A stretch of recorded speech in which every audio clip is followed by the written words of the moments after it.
Demikian juga apabila ingin memiliki keturunan setelah menikah.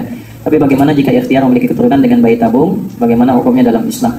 Lihat dulu kondisi medisnya. Dalam konteks ini dokter melihat apa secara medisnya. Misalnya tidak ada masalah sebetulnya, tidak ada persoalan-persoalan tertentu secara medis, hanya ini rezeki yang belum didapatkan, maka tempuh ikhtiar seperti Nabi Zakaria memohon kepada Allah misalnya. Ya, apa diantaranya? Ada Quran surah ke-3 ayat 38 sampai 39. Ya, mengkhususkan ibadah dengan niat untuk punya keturunan. Ada. Misalnya ada ibadah sholat kalau belum ada harta, ya misalnya sholat malam, niatnya apa? Niat dengan wasilah takwa lewat sholat malam itu diberikan oleh Allah keturunan. Ya, dalilnya apa? Dalil sholatnya di Quran surah 3 ayat 38 39, dalil wasilah dengan tawasul itu di Quran surah 5 ayat 35. Ya ayyuhalladzina amanu taqullaha wabtaghu ilaihil wasilah. Hei orang-orang beriman, tingkatkan takwamu dan cari dengan takwa itu wasilah untuk mengabulkan permohonanmu. Nah, apa yang permohonan saya? Pengen punya keturunan. Kondisinya begini-begini. Wasilahnya lewat apa? Lewat takwa. Bentuknya bagaimana? Sholat. Dalilnya apa? Quran surah Ali Imran ayat 39-nya. Fanadatul malaikatu wa huwa qa'imun yusalli fil mihrab. Ya, dapat jawaban sedangkan Nabi Zakaria sedang sholat di mihrabnya. Itu salah satu amalannya. Ada lagi apa? Bisa dengan harta, sedekah dengan niat punya keturunan. Wa kanu yusari'una fil khairat. Dan mereka itu bergegas pada kebaikan-kebaikan, rajin sedekah dan seterusnya.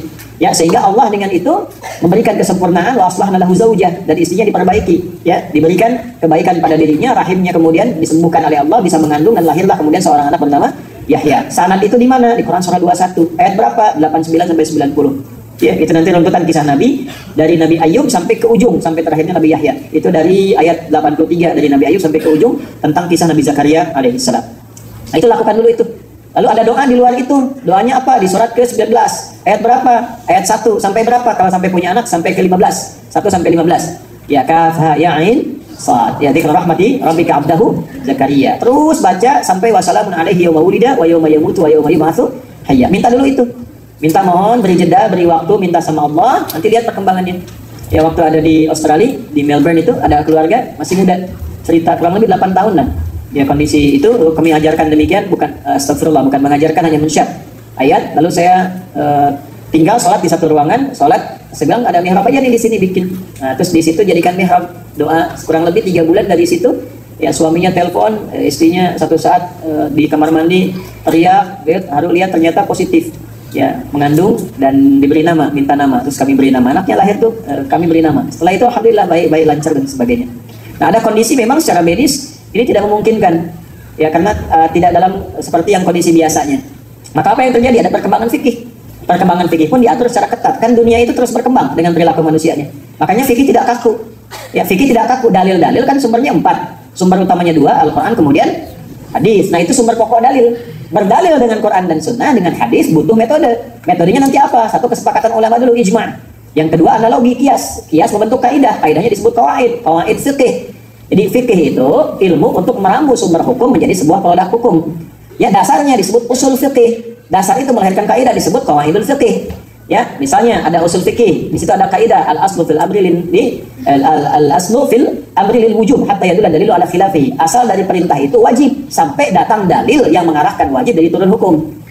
Ya, misal amar bentuk perintah, ya ayyuhan nasu kulu mimma fil ardi halalan thayyiba. Hei semua manusia, makan. Bentuknya perintah, kulu, makanlah kalian. Kalau perintah wajib, berarti kalau ada yang nggak makan dosa.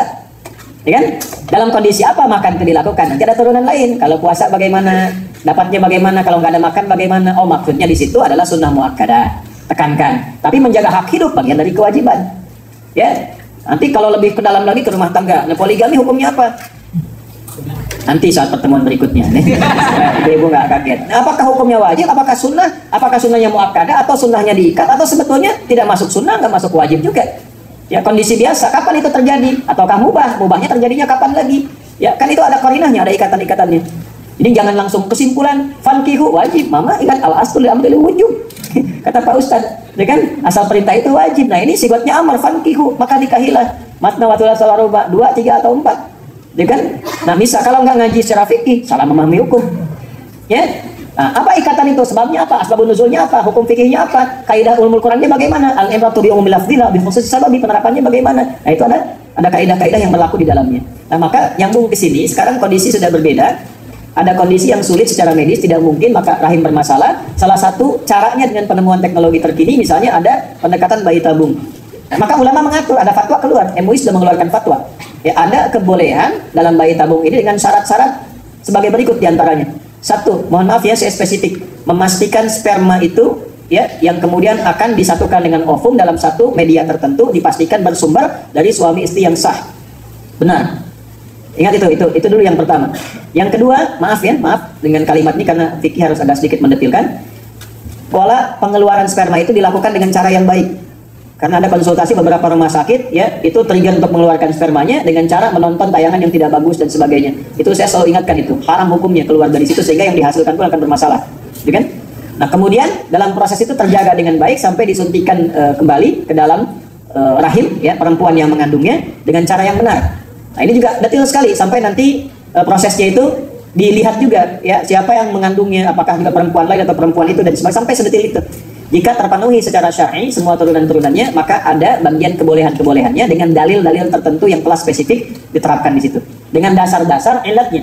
Ya kaidahnya al-illatu, perhatikan al-hukmu yaduru ma'illati. Hukum itu akan selalu menyertai sebabnya. Kalau nggak ada sebab seperti ini nggak boleh bayi tabung. Misal, secara medis biasa saja, normal biasa, melahirkan biasa, mengandung biasa, berhubungan biasa. Maka jangan kemudian fitrah itu dialihkan kepada ya bayi tabung. Ini nggak diperkenankan. Atau istri nggak pengen mengandung, pengen titipin pada rahim orang lain dengan dibayar, nggak boleh dalam Islam. Dengan alasan demikian, sepanjang dia bisa mengandung. Jelas ya? Dan turunan lainnya pun fikihnya sangat detail sekali. Jadi kalau memang dengan ikhtiar yang tadi saya sampaikan tidak memungkinkan dan secara medis dan tidak didapatkan demikian, ikhtiarnya cuma satu, maka silahkan dilihat fikih spesifik dalam kebolehan bayi tabung.